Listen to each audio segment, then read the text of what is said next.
सोच कि संसार में ऐसे भी पिता है जो अपने बालकों की सहायता के लिए कभी नहीं आए। अब मेरे प्रकोप से वो दोनों अपनी पराजय का दोष अपने पिता को देंगे। और यदि विजय हुए तो उनके मन में अहंकार को स्थान दूंगा।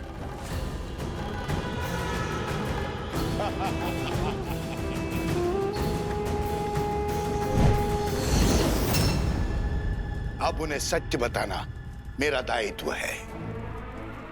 उन्हें यह ज्ञान देना कि उनके पिता और कोई नहीं, उनके आराध्य श्री राम हैं।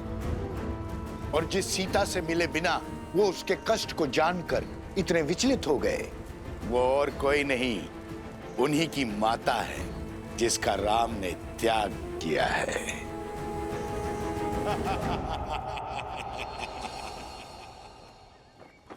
गऊ का रुदान भले ही अशुभ संकेत हो, किंतु ये बात स्मरण रहे कि हर संकट हमें सीखने का और कर्मों में सुधार लाने का अवसर देता है। और जैसे आर्य सुमंत ने बताया कि गऊ के रुदान का कारण उसके बछड़े से उसका विरह था, जिसे शीघ्र ही ढूंढकर उसकी माता से पुनः मिलाने का आदेश है। महाराज, ये तो नहीं पता कि आपने ऐसा क्यों किया, किंतु क्या शत्रुघ्न को अश्व से दूर रखने का आदेश उचित है? शक्तिशाली राष्ट्र सबसे पहले आक्रमण नहीं करता भरत, और जिस राजा की अयोध्या के अश्वमेध यज्ञ को चुनौती देने की इच्छा है, उसे भी तो युद्ध के लिए सज्ज होने का अवसर मिलना चाहिए। और यदि इस बीच किसी कारणवश अश्व की मृत्यु हो जाए तब क्या होगा? अश्व की मृत्यु तभी संभव है जब यज्ञ देवता कुपित हो। यज्ञ देवता का प्रभु श्री राम पर कोपित होना तो असंभव है। संभव है। असंभव? जितनी पवित्रता से भैया ने ये यज्ञ करवाया है, यज्ञ देवता का कुपित होना असंभव है गुरुदेव। यज्ञ में दी आहुति यदि यज्ञ देवता ने ना स्वीकारी तो वो कुपित होंगे। परंतु यज्ञ देवता आहुति स्वीकार करेंगे क्यों नहीं? क्योंकि यज्ञ में मंत्रोच्चार केवल महाराज राम ने किया है, उनकी पत्नी ने नहीं। परंतु महारानी की मूर्ति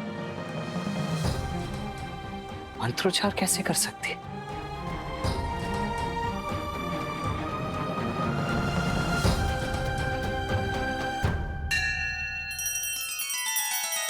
श्री रामचंद्र कृपालु भज मन हरण भव भय दारुणम नव कंज लोचन कंज मुख कर कंज पद कंजारुणम।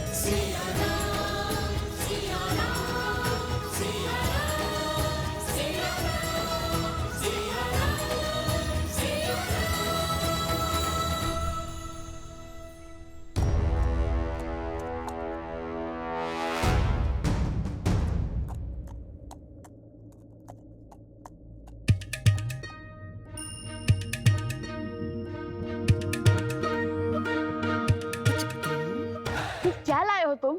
जो भी है श्वेत तो है। गांव में केवल यही एक 4 पैरों वाला प्राणी है जिसका रंग श्वेत जैसा है, और ऊपर से वस्त्र और छात्र भी ला दिया मैंने इसके लिए। अब चलो अश्व बदल देते हैं। सैनिक थके हुए हैं, हमारा भेद जाने में उन्हें समय लगेगा, तब तक हम निकल जाएंगे। दिख रहा है अश्व किसी को? दिख रहा है क्या? नहीं, लगता है और ऊपर गया है। शीघ्र खोजो उसे। चलो।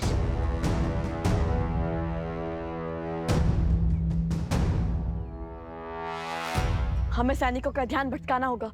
जो आ गया भैया, आप अश्व को पकड़िए, मैं अश्व की ध्वनि निकालता हूँ, उनका ध्यान भटकाता हूँ। ये अश्व की ध्वनि है या फिर गधे की? पर भैया गधा तो डी चौ करता है।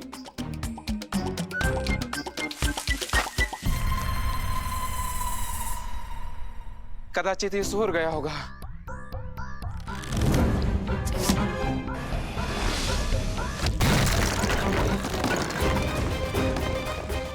ये इस और क्या ध्वनि है?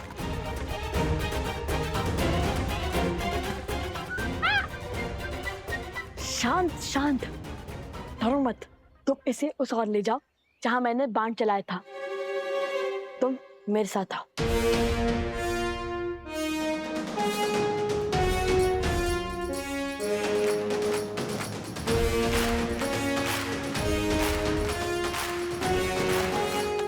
स्मरण है ना हमें अश्व को कैसे रोकना है? कैसे रोकना है? ये बात कब हुई? तो तुम्हें क्या लगता है भगवान वाल्मीकि ने हमें मिथिला के प्रवास के लिए क्यों भेजा था? ओ, स्मरण है, इस प्रवास की तैयारी के लिए।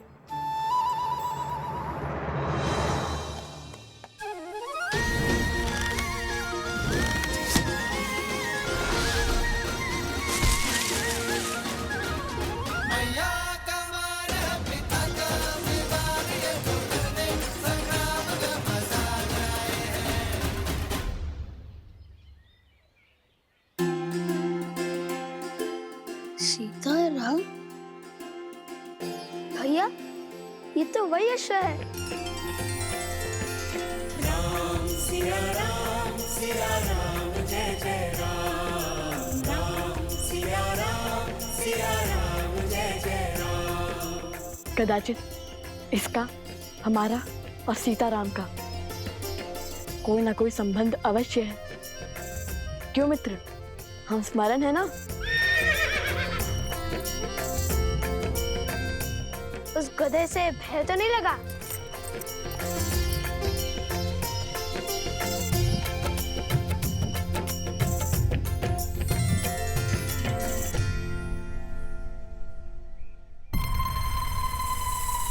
अरे ये अश्व का कद कैसे घट गया? मिला, अश्व मिला।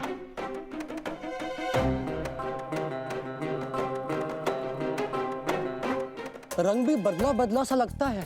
इस काले पर्वत में उसका रंग धूमिल सा हो गया होगा। पर इस पर छत्र तो है, पर अश्व जैसा नहीं है। एक ही वाक्य में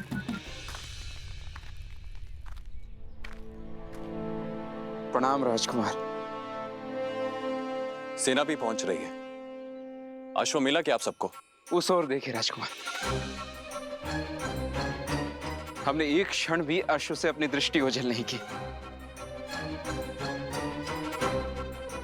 आदेश यज्ञ के अश्व पर दृष्टि रखना था सेनापति। आप लोग यहाँ क्या वनगमन कर रहे हैं?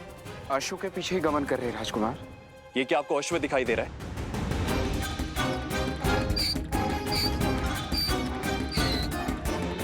ये एक गधा है आप ही की तरह सेनापति। आप अयोध्या लौट जाइए। सैनिकों, हमें शीघ्र ही अश्व ढूंढना होगा। भैया, औषधि नहीं, हम अभी नहीं ला सकते। वो देखो, पर्वत पर सैनिक है, हम पकड़े जा सकते हैं।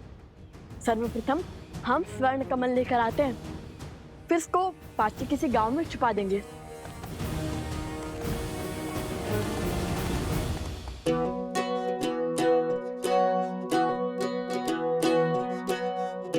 सुनो, यह स्थान उचित है।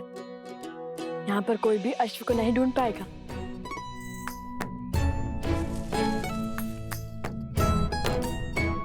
अब ठीक है, अब तुम खाओ पियो विश्राम करो, लेकिन ध्वनि मत करना, ठीक है?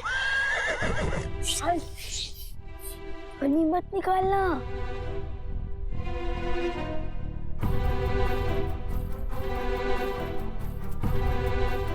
चलो।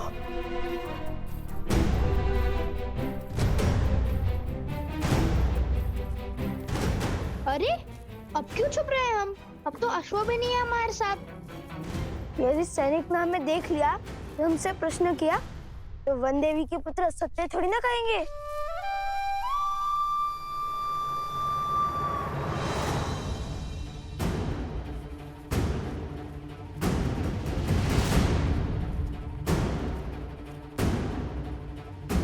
त्रिवेणी धाम निकट ही है, शीघ्र चलो।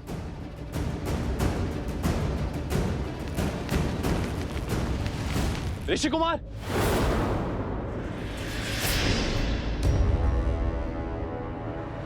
भागो!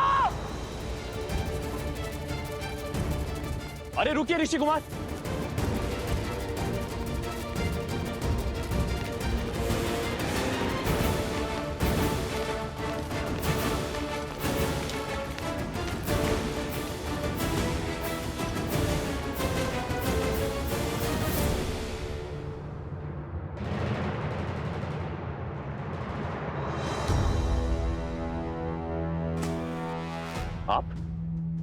आपको तो मैंने अयोध्या में देखा था।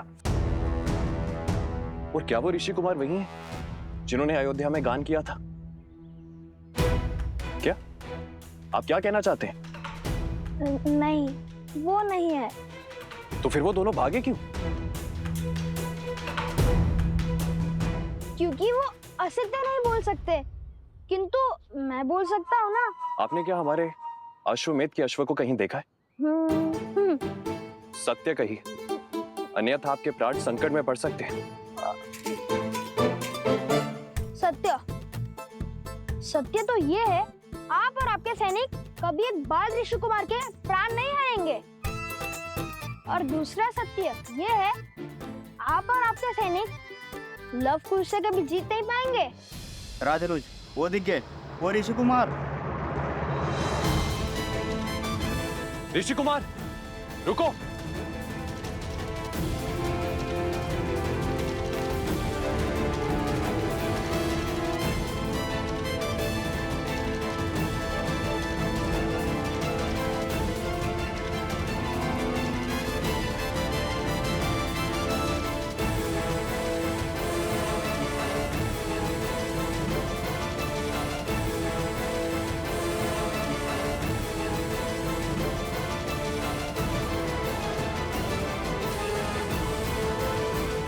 यही छोड़ सकते हैं, किंतु रन छोड़ना कायरता तो नहीं होगी ना?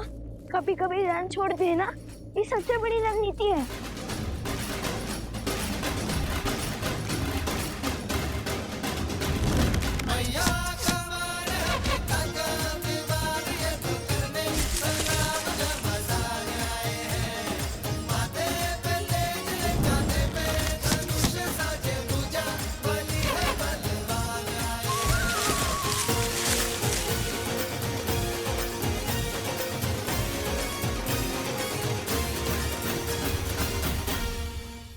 सैनिकों, शीघ्र हटाओ इसे।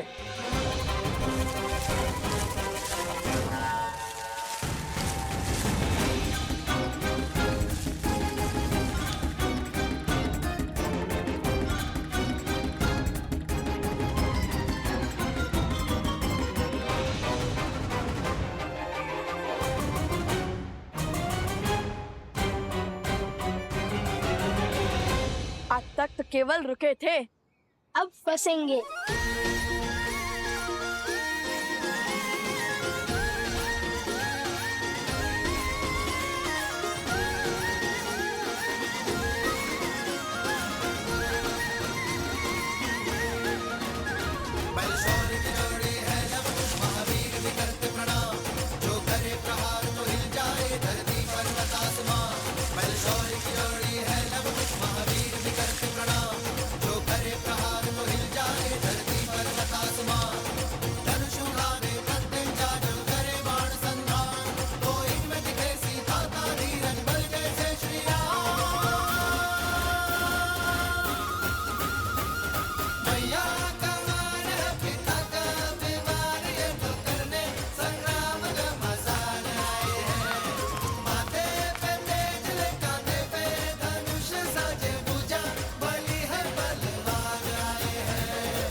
बस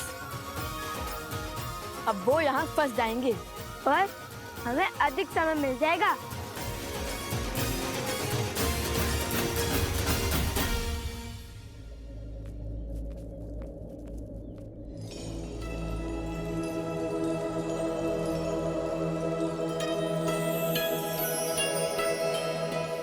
अंततः हम त्रिवेणी धाम पहुंच गए। वो देखो तमसा, वो देखो सोना, और वो जो दाहिने ओर से आ रही है वो है सप्तगंडिका, जहाँ तीनों नदियों के मिलने का स्थान है, इसलिए ये त्रिवेणी है। सुंदर भैया, क्या रूप है इस त्रिवेणी धाम का।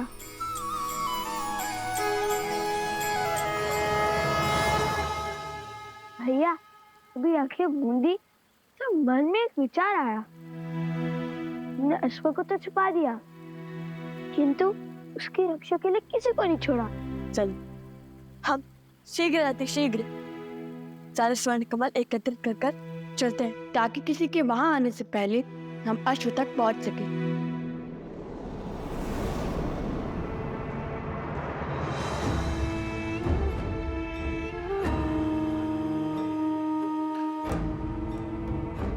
आओ प्रबंधासुर, देखो तुम्हारे परम मित्र और मेरे प्रिय पुत्र चंद्रबाहु की मृत्यु का प्रतिशोध लेने की घड़ी आ गई है।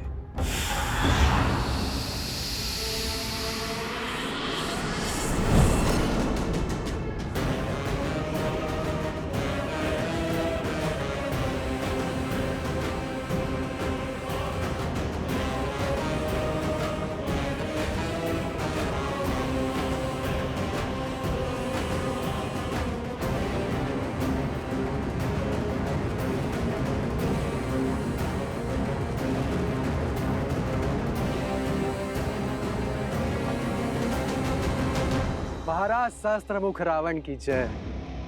महाराज, जिस क्षण की प्रतीक्षा में मैं अब तक जी रहा था, वो क्षण वो प्रतिशोध का सुख देने के लिए आपका कोटि कोटि धन्यवाद।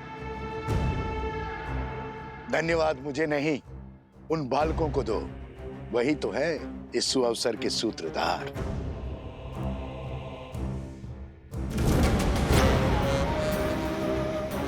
मैं उस अश्व को मारकर उस राम के अश्वमेध यज्ञ को असफल कर दूंगा। वो जिस मर्यादा धर्म की ध्वजा लहराना चाहता है, उसे मैं तार तार कर दूंगा। कदापि नहीं। हमारे प्रतिशोध की पूर्ति इस अश्व की मृत्यु से नहीं होगी। जैसा मैं कहता हूं वैसा करो। किंतु महाराज, सामने खड़े सुअवसर को केवल मूर्ख ही गवाते हैं। मैं इस अश्व को मारकर सीधा राम को युद्ध के लिए ललकारूंगा।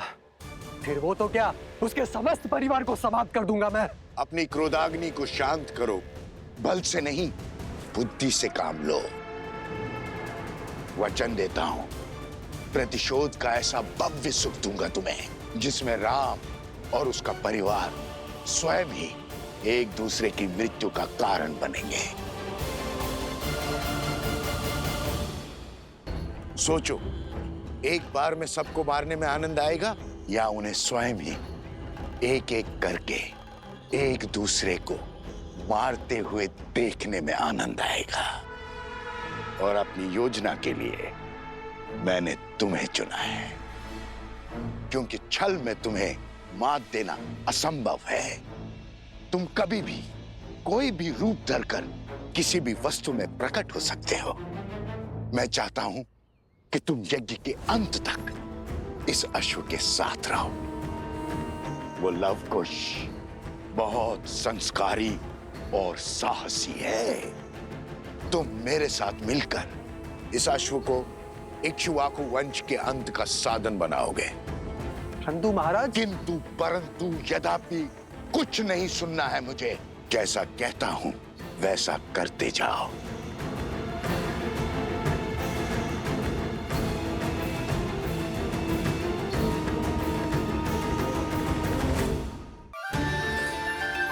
माता पिता के लिए संतान के प्रेम से मूल्यवान और कुछ नहीं हो सकता, फिर चाहे वो देव हो या दानव, मानव हो या पशु।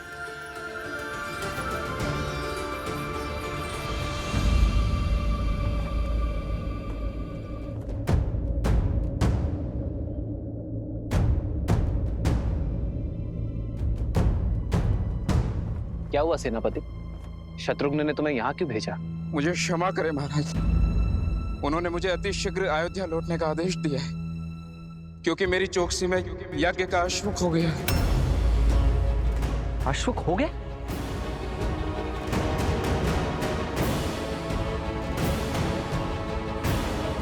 और अब वो स्वयं अश्व को खोज रहे हैं। यज्ञ का अभिमंत्रण आसुरी शक्तियों और दुर्घटनाओं से बचाता है। किंतु केवल तब जब देवताओं का आशीर्वाद हमारे साथ हो।